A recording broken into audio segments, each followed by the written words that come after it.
my deepest gratitude to the Bramhavaadinis, Ranjani, Ritu, and Parveen for introducing me to this group, getting me into this group, and actually giving me an opportunity to share what I have learned.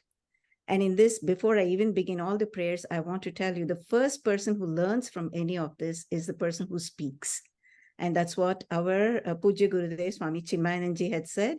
He said, don't think you're going and giving pravachans to people, he would say. He said, this is loud reflection for you because you are the first listener. So this is again an opportunity for me to once again delve into Purusha Suktam, this universal message of oneness, which I'm so, so blessed to share with you all. And again, my thanks to the Guru Parampara, which brought all this knowledge for me and which I'm able to share with you all. So nothing is mine. It's already there. The great gurus, as well as, the Lord has already put all this in place for us. And we're just, bringing this knowledge to ourselves. And this is so important.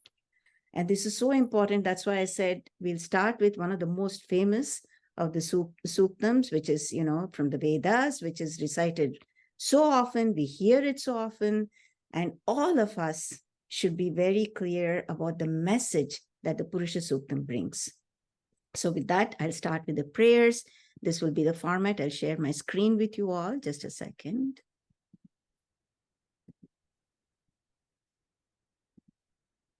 I'll go back to the text that I referred to, and so that if you want, you can purchase it as well. But I'll be sharing all that I've studied. Let's see how it goes. Okay. Om.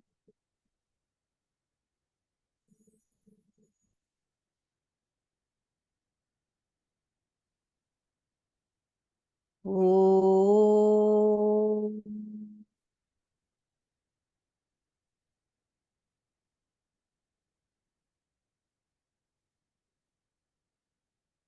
Om.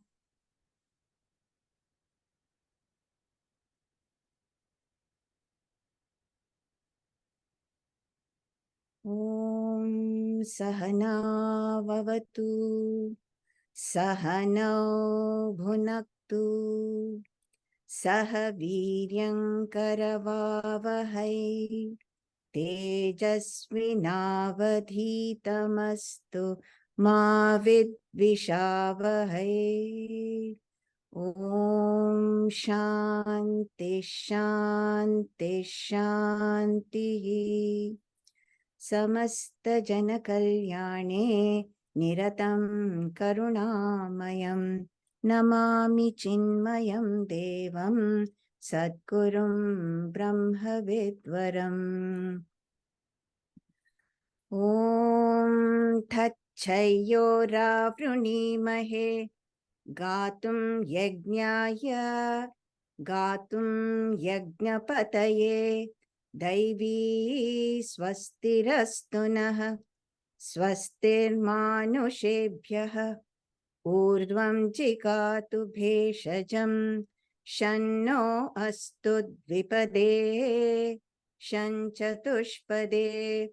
Om Shanti Shanti Shanti. So these are the three beginning shlokas that I will be reciting. And the Shanti mantra, the last one which I recited, is the one which we commonly recite before Purusha Suktam. Today, let's see if I have the time, I'll cover the meaning. We'll try to repeat this. And from next session, all of you can join in this, and I'll explain more about all this for you. So with Purusha Suktam, the vision that we're going to gain is actually a cosmic vision. It's not individual, it's not group, it's not just a few people. It's a cosmic vision of the totality. And the Lord, the truth, or the Satchidananda Brahman, which then through its power manifested and through its action brought out this cosmos. So this is cosmic action, which we see, the result of which we see everywhere right now. And if we study the Purusha Suktam, we reflect on its meaning, get a clear understanding, and bring that wisdom to ourselves, we actually are transforming ourselves to be part of this beautiful cosmos, not just an individual anymore. So the transformation that happens too is at a greater level. So this is the aim of this beautiful study.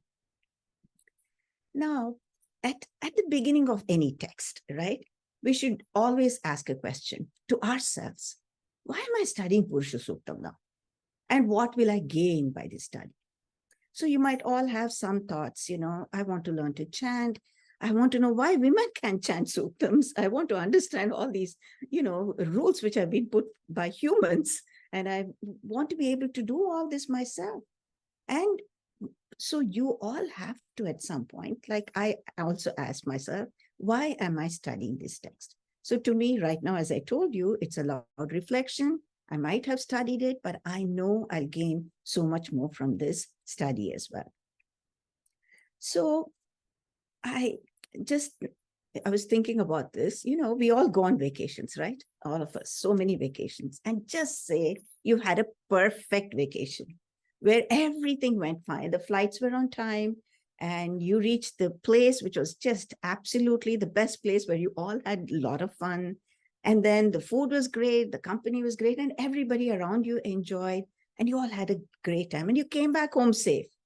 I'm hoping when I go back to Andover that everything will be intact and things will be okay. But anyway, coming home, what will happen is, we get back home and we take a shower, we get into our PJs, we get into bed that night and put our head on the pillow.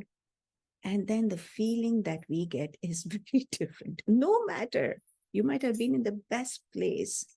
You might have visited your best relatives and friends and everything. But when you come home, the feeling is different. Now, back to your familiar surroundings, the feeling is very different. So the question is, what is the reason for this feeling of ease, this sense of comfort, this sense of security that we have when we come home? Just the fact that we're at home, that familiarity with the objects around us, the people around us, or just the place.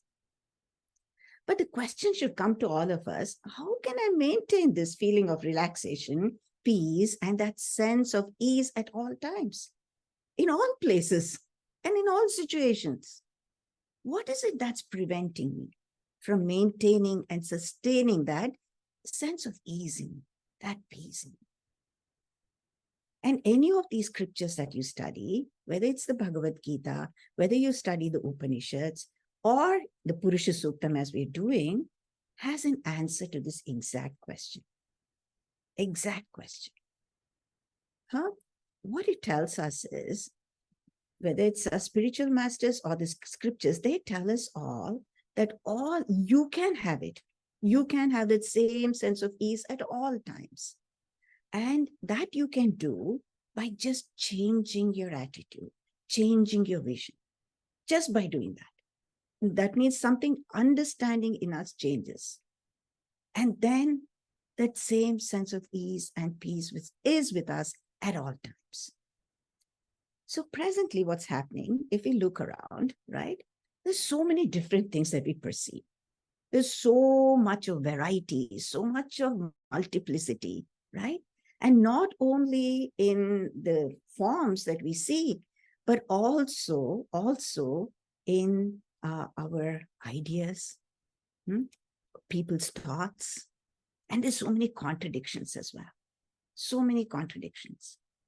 So this brings within us a feeling of, I'm separate from you. That is different from me. This is a very common thing. Our rishis and the scriptures tell us, look, there is something which is changeless in all these things, including you, including everybody. That which is supporting everything. If through studies, if through understanding, you can shift your attention to that changeless, meaning bring that to your understanding, then the whole thing will change for you. And I'll give you a very small example, and it might not be the most perfect at this time. You think about this. since the time you and I were born, this life-giving principle in us has never left us, right? I mean, our physical body has gone all through so many changes from babyhood to where we are right now. Don't even talk about the mind, constantly changing. And our ideas, ideologies, everything has changed. But what has not left us, what has been a constant in us, is that life principle in us, right? So if the scriptures say, if you can shift your attention to that changeless in us, then what will happen? What will happen is that our understanding of everybody else's joys and sorrows will change. Everybody's. In fact, when you see a tree being cut down to you, you feel the pain. So it need not be just humans. So we feel the pain and suffering of everything, and we're equally able to share the joy of everybody. If we did not have this sense of interconnectedness in us, and if we hate somebody or despise somebody or hurt somebody, they are telling us, the scriptures say, you're actually hurting yourselves. We're already one. We're already one at the deepest level. The challenge for all of us is to rise to that occasion to understand that. Understand that. So this is the reason, first and foremost, that we're studying any Vedantic text, and Bhagavad Gita included in that, of course, right? So Purusha Suktam, being from the Vedas, the study of it is for us to develop a fresh set of eyes, a different vision, so that our understanding becomes different, and the way we deal with, more importantly, how do I deal with things as I interact in this world? That different vision will help us a lot. That's the main reason that we are studying this beautiful text. When we study this text and as we gain insights, understand it first, because, many of us have just probably are familiar with the recitation, but we're going to understand the meaning now, the broader implications of this beautiful universal prayer to that universal truth, the universal one. Okay, as we do that, not only do we get chanting at the level of, our speech and everything, but slowly a deeper, subtler understanding. So our vision will change. So it's just a subtle level that we will see changes within ourselves. And then, as I said, the joy and security of being part of that totality, that oneness will be ours. And we will now learn to be at home in the universe. This is the reason our rishis brought this beautiful message of Purusha Suktam for us. Can you imagine how lofty it is? And why can't anyone learn this then? You all will know the answer right now.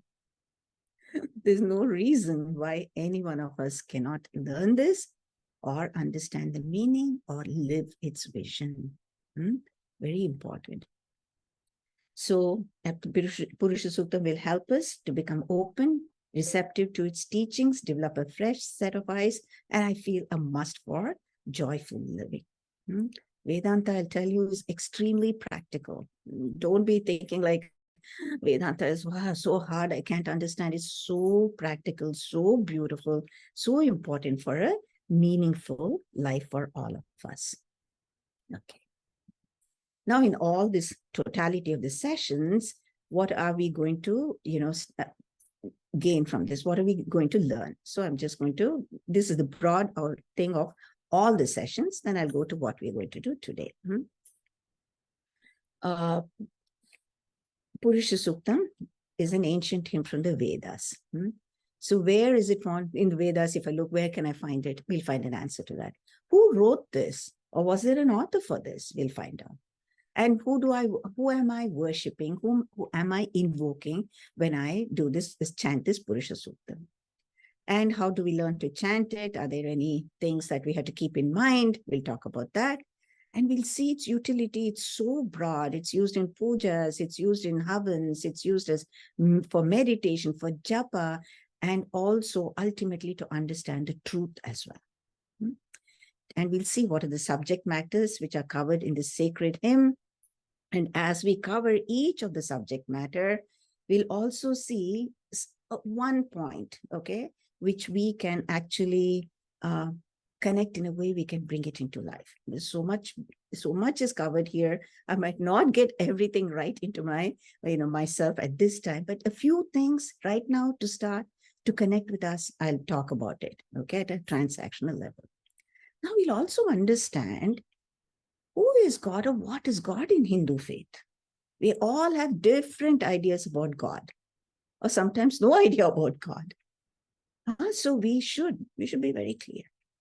We should be very clear about our idea of what is God or who is God, who I pray to, or sometimes I don't have faith at all. Some people don't have faith in God. So we should get a clear understanding. Then we'll say, my goodness, I better not deny the existence of this, most wonderful truth called God. Then we'll also see our relationship to this God.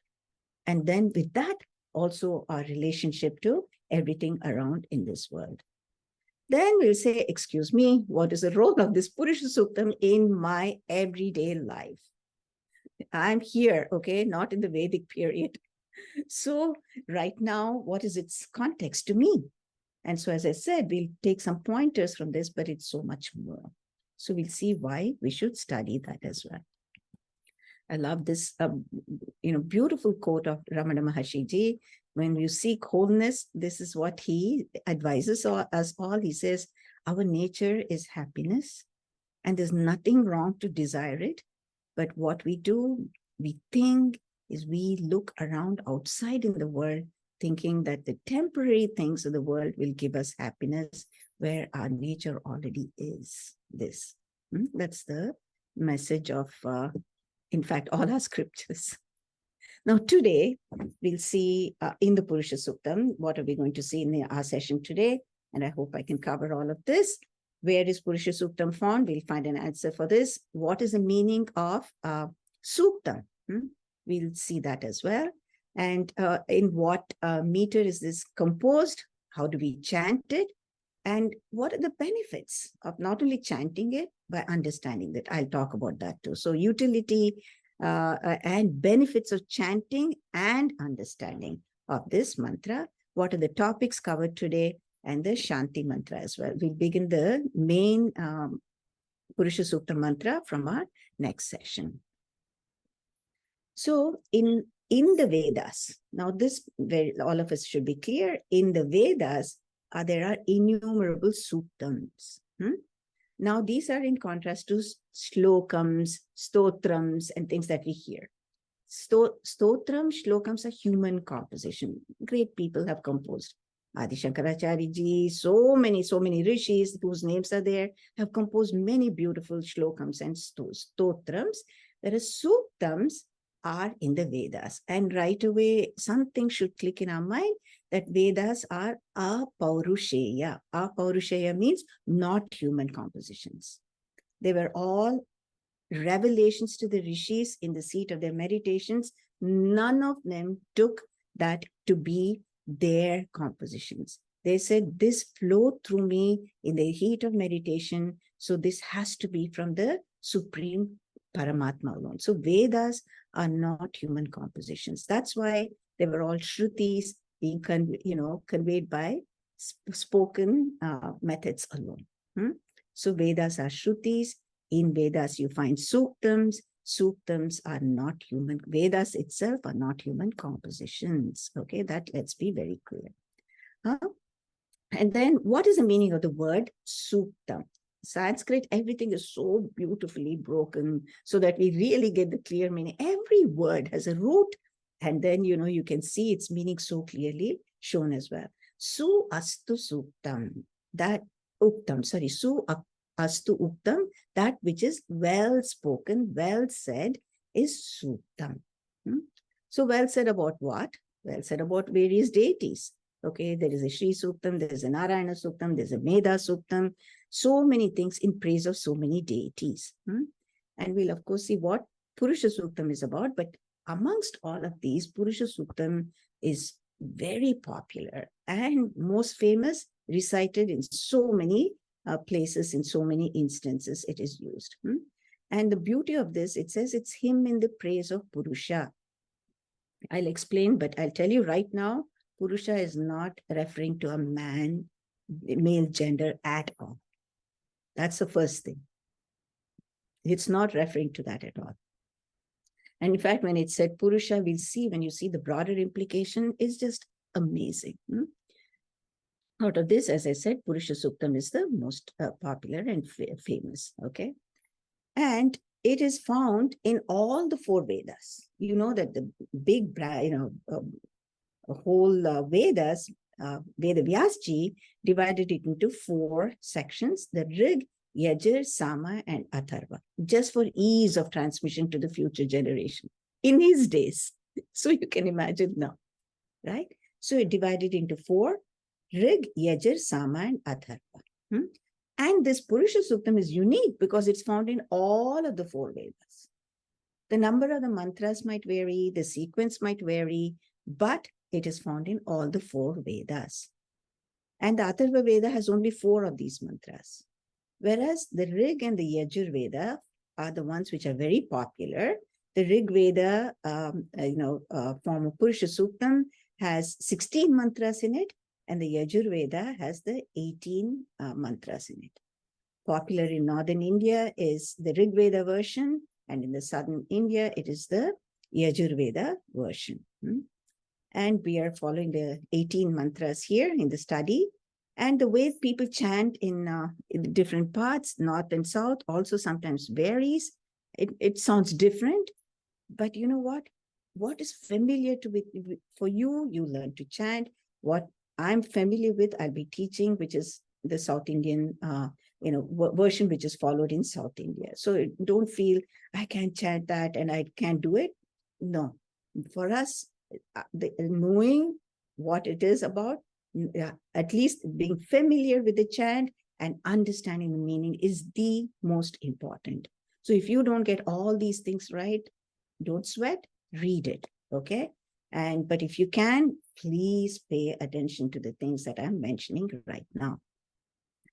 The Vedic Suktams have to be pronounced properly. Very important.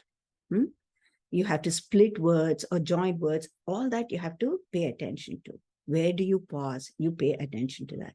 And the long and the short vowels in Sanskrit, don't mess around with that either. Be clear about those things. And also in Sanskrit, and in our regional languages, we have this Mahapranas and Alpapranas. Alpapranas, we just recite lightly the letters, whereas Mahapranas, you give an emphasis. You either press your tongue or blow out air. That's very important because the meaning will change completely. And I'll give you an example. When I entered the Vedanta course, the first Suktam that we all learned was the Medha Suktam. And it's so important to say Medha, okay, Dha. That's an emphasis. It's a Mahaprana Dha. And our, teacher there told us right away, he said, Acharyaji, he said, if you don't pronounce Medha properly, Medha means your intellect, you're praying to Goddess Saraswati, you're asking her to enhance your intellect so that you can learn more. If you start very lightly sitting and saying Medha, oh Medha Devi, Joshamana, and you don't stress on the Medha, that Medha means flesh. So what you're requesting when you say, please increase my, Medha, actually is Medha, your flesh. So please don't do that. So very important to pronounce the Alpa Pranas and the Mahapranas. Now I'll talk about the Udattas, Anudattas, and Swaritas. Udattas where your voice goes up, Anudattas where your voice, comes down, and Swaritas where you give a lilt. It is important to say all this because when you recite such Vedic chants properly and with all paying attention to all this, it's said that it even gives you the benefits of pranayama. And actually, you might have seen, videos of little children in Gurukulas learning all these things, moving the hand up and down so that they can keep up with all these variations. It's very important. And for us, I found that I had to do this initially when I had to focus on the Udattas, Anudattas. My head would go up, my head would come down, and Swaritas, sometimes my head moved as well. But don't hesitate to do anything to get, if you want to learn to get it properly learned the right way. And there are many recordings of Purusha Suktam. If you want, I can send you, but I think you can look on the YouTube, and I can actually send you a link at some point as well. The mantra is composed in a meter, which is a very common meter called the Anushtup Chanda. And the last mantra of this Purusha Suktam is in a meter called the Trishtup. That's all. You don't have to know all these things, but remember the first few pointers that I said. So all these Vedic mantras, some of them are used for just chanting, especially when they do rituals. Some of them are done, chanted during pujas, or ritualistic pujas. Some are used for havans, some are used for meditation, and beautifully for ultimately for the realization of the truth or the oneness or that supreme Brahman. My relationship with that also is, one thing that we can understand and bring that aikya afterwards. Now, why should I study Purusha Suktam? Of course, I told you one benefit already, pranayam, but we'll actually see the deeper import of why we are studying this, first at a superficial and deeper, So it is said that if you chant the Purusha Suktam regularly, some people do it every day, it says, Sarva Papahi Pramuchyate, you're released of all sins. Now, what sins do I have? I might think what am I doing wrong? I'm fine. But it's all these struggles within us, these negativities within us, this Mahabharata which goes on inside us, our own insecurities, our own fears, all of them, which keeps us disturbed, is a sin. That's it. Don't think sin is something which, I did something and therefore I'm being part. No, sin is all that, which is going on, which doesn't keep us at ease, which keeps us away from our true self.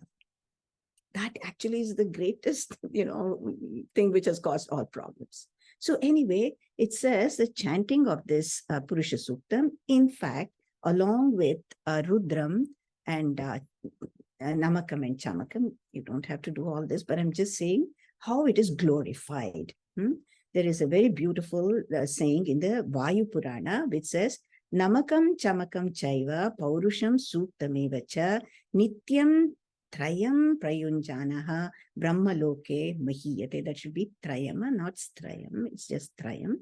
Pramunjana Brahmaloke Mahiyate. So in the Vayu Purana, it said if somebody chants this Purusha Suktam, Rudram, Chamakam, Namakam every day, then they will actually not only purify their mind, they'll even go to Brahmaloka.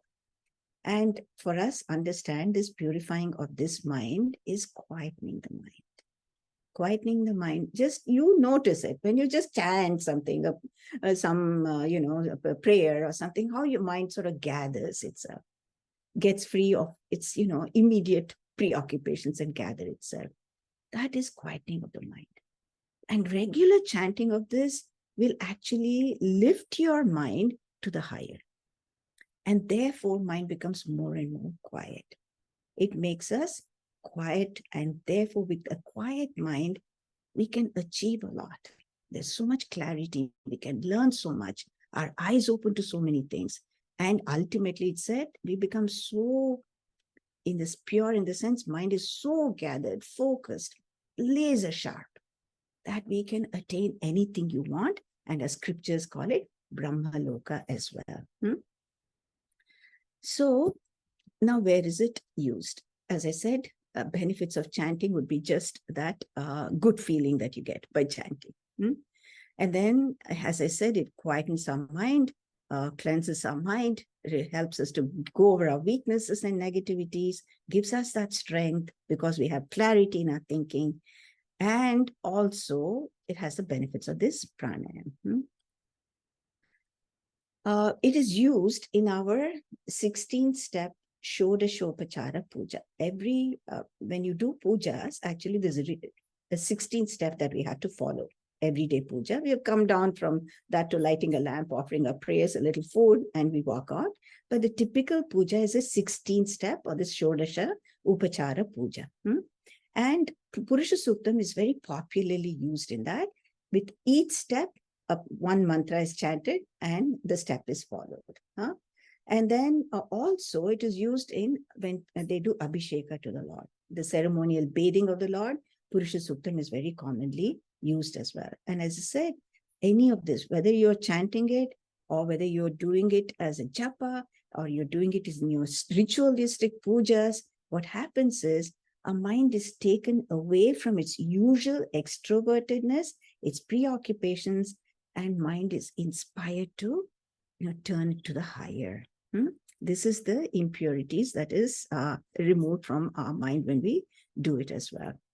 And as I told you, it's used in many of the havans, and Purusha Suktam is chanted.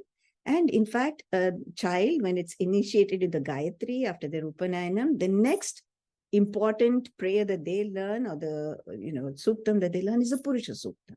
So you see the importance of this right from young age. And it is used for meditation. Meditation on God with form, saguna, with form, sakara, saguna, with attributes, to meditate on that, and also to understand our true nature. So how important is this Purusha Suktam at all levels, wherever we might be, our interest might be, our personality inclination might be, we can get something from this beautiful study. So very widely accepted, very popular mantra is this Purusha Suktam, but its message is the most beautiful, all-encompassing, inclusive message. So where it's the message is identifying with the totality and even beyond. So that is the thing that you and I should really try to see how it brings that message to us. So in this message of Purusha Suktam, there's what's called as Vyapakatva, or an all-pervasive vision, and a Samanvaya. Samanvaya. Now, what do we mean by that? As I told you even before, there's this multiplicity, which is the nature of the world. The variety is the nature of the world. And that's what we see. That's what we perceive with our senses. And as I said, not only just what we perceive, but right here, so many different ideas, multiplicity of ideologies, all kinds of principles exist, contradictions exist as well, right? Now, to understand all this and reconcile them is not an easy thing. Not simple. Not simple. Because we are extroverted. This is what we deal with in the world outside. So, but if we understand the Purusha Suktam properly, this narrow-mindedness or pettiness, which we might, or this individualistic views that we have, will be blasted. Our mind becomes expansive. We no longer can remain as an isolated I. This is mine, this is me. That cannot be if we reflect and understand and make this our vision. So Purusha Suktam will expand our vision to include the whole. So a holistic vision, and that means a Vyapaka vision is what we gain. And not only that, then we do see differences. It's not like the differences will go away and we'll just see one uniform, something light. No, we'll still see the differences. But what we understand because of this clarity is that, look, everything has its place. Everything has a role in this universe. So what happens? No conflicts remain in our mind then. There's no contradiction. Oh, so it has a role. It has something to do here. That's why it's here. So that understanding will also come to us. So very beautifully, you'll see in the end of this Purusha Suktam, the Rishi will declare, Vedahametam Purusham Mahantam Adityavarnam Tamasak Parastat, he says. All my darkness is gone. If my ignorance is gone, I behold that universal Purusha everywhere. That Paramatma everywhere. So what happens as we live, as we transact in this world, we have this expansive, harmonizing vision. Our mind leaves its petty, small nature and embraces the whole. Not only that, the place of everything is in this world is properly understood. That is the samanvaya we get. And our constant, negative criticism, judging, that mind is left behind. So you'll see when we see the meaning of the word Purusha, that so beautifully it said, we not only understand this Purusha in us, this Puri Shayanat Purusha, to actually that Purnatvat Purusha, which is everywhere. And we'll see the meaning of that again a little later. Okay. So what are the 4 topics of discussion in this Purusha Suktam? What are we going to study? First of all, of course, who's this Purusha? Or what is this Purusha? What are we talking about? So that Purusha, who is that? And the vision of that is given as the first topic. That Purusha made a sacrifice. That sacrifice is called as yajna. And what did he do by doing that sacrifice? Brought this srishti, this creation into being. So the sacrifice the Purusha did to bring this creation in being is also covered here. And then here we are, these humans, we form the society. Bhagwan has entrusted us to be the trustees of this universe, actually, or this world. So that means we have a responsibility. And so there is a social order that governs us humans so that the society functions smoothly. In the language of the Bhagavad Gita, what we studied in the 4th chapter, the Dharma Samstapana is also taught in this particular. So you can see this, all the confusion that has come, the problems that has caused in society, the various things that are happening to this day in this country has been misunderstood. Text which is bringing your holistic cosmic vision, cosmic transformation, can it be dividing us? What a shame that people don't understand, misunderstand, and cause these problems. So we'll have to understand what is meant by this Samaja Sangatana in the end as well. I have a few more minutes. I'd like to complete the Shanti Mantra, and then we can continue in the next session. So I'd request Ranjani or any one of you to repeat after me. I will chant twice, you repeat once, and then all of you have yours, muted, but you repeat as well, so that you start getting used to this chanting. Now I look at the Sanskrit words here. Here, when there is a line underneath, it means bring your voice down. When there's a vertical line above, the voice goes up. And when you see 2 double lines, you have a lilt in your voice. But in the English, it can become a little confusing because you see a horizontal line on top of A here. It's just to have the long sound, that's all. But I prefer to just look at the Sanskrit, just for people who don't know Sanskrit. So you can repeat properly. So Ranjani, please repeat after me. I'll chant it twice. You repeat once.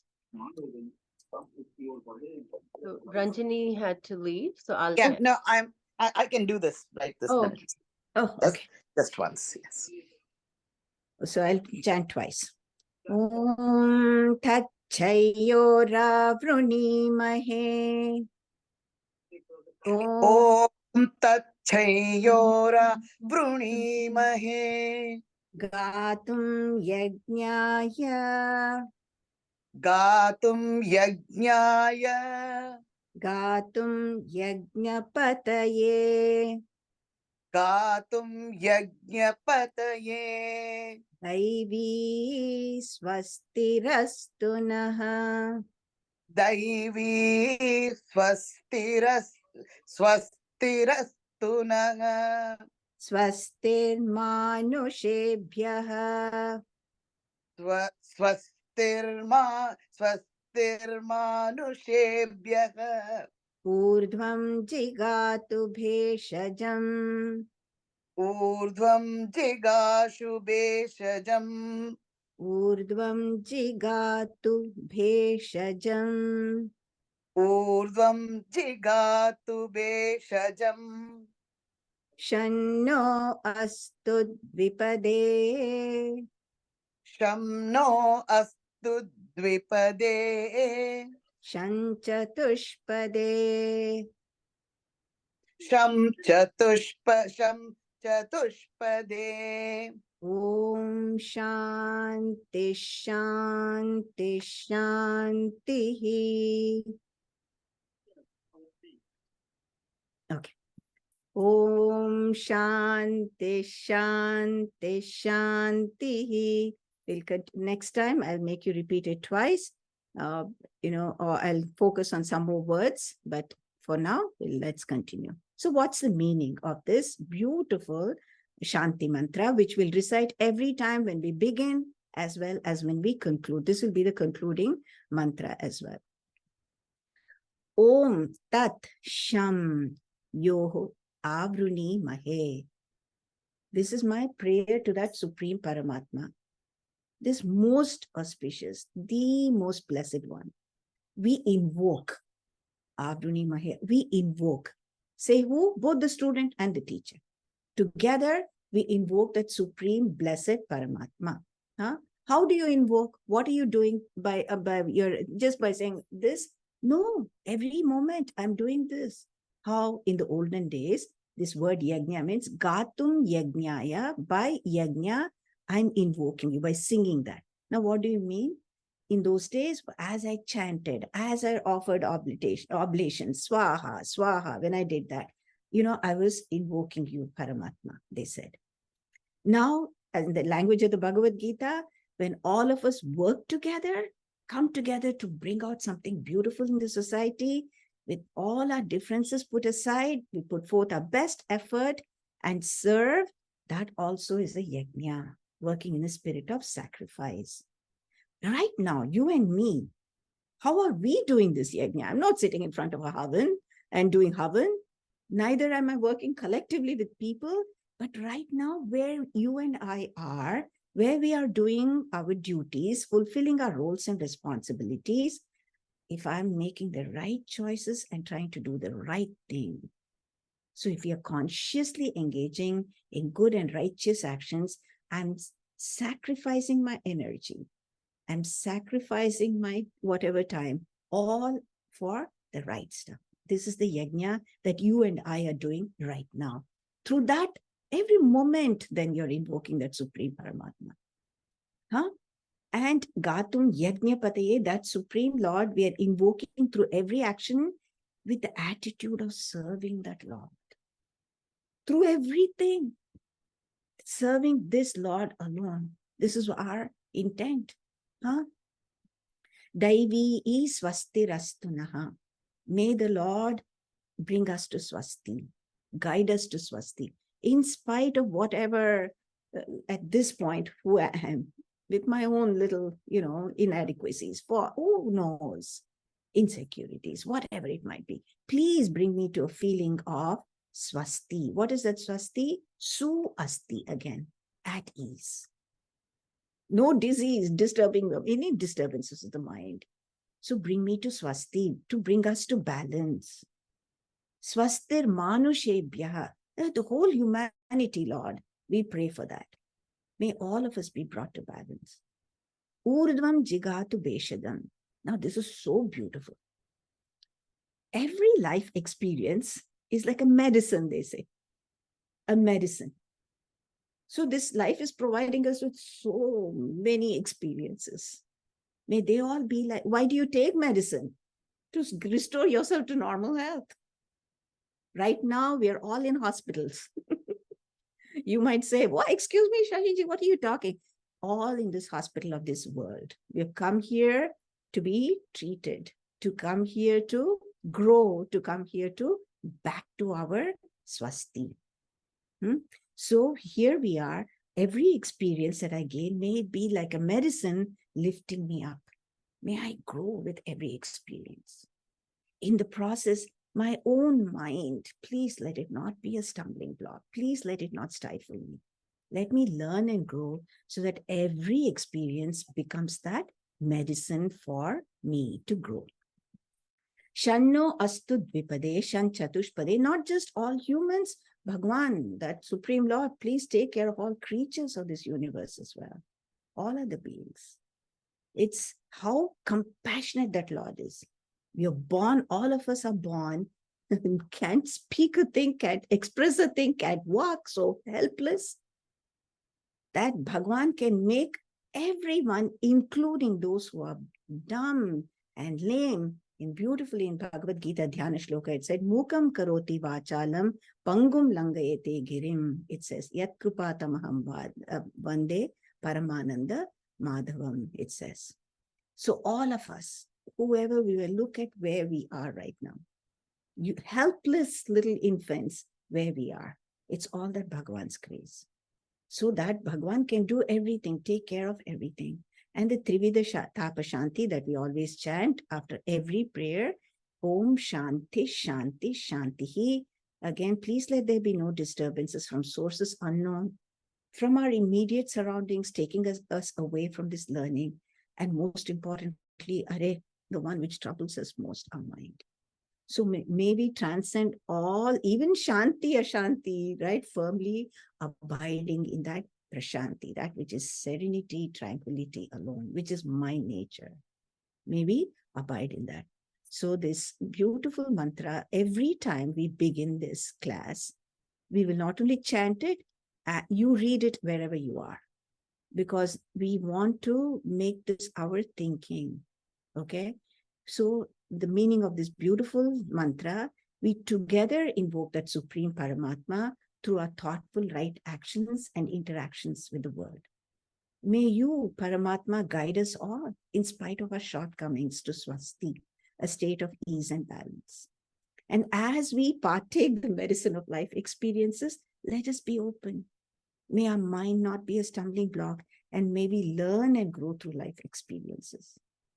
And may you, Paramatma, shower your auspiciousness, not just on all humans, but on all creatures as well.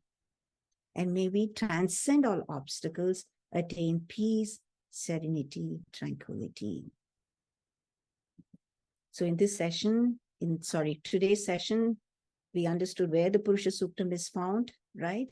And then we are learning how to chant it. We saw its utility at so many levels, in pujas and just chanting, in the havans and meditation and these upasanas. And not only that, it can lead us to that supreme truth, we'll see. And then the benefits most important for us is to develop that expansive, harmonizing vision. We saw what are the 4 subject matters that are covered in the sacred hymn, and we saw the beautiful Shanti mantra, which we will recite at the beginning and at the end of every session. And so today I'll conclude with the chanting of the Shanti mantra.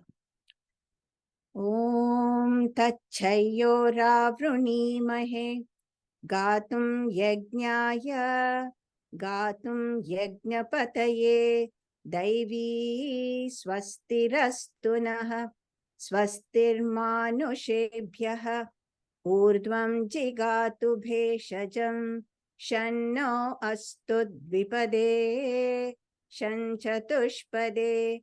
Om Shanti Shanti Shanti.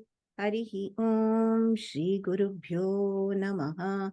Harihi Om.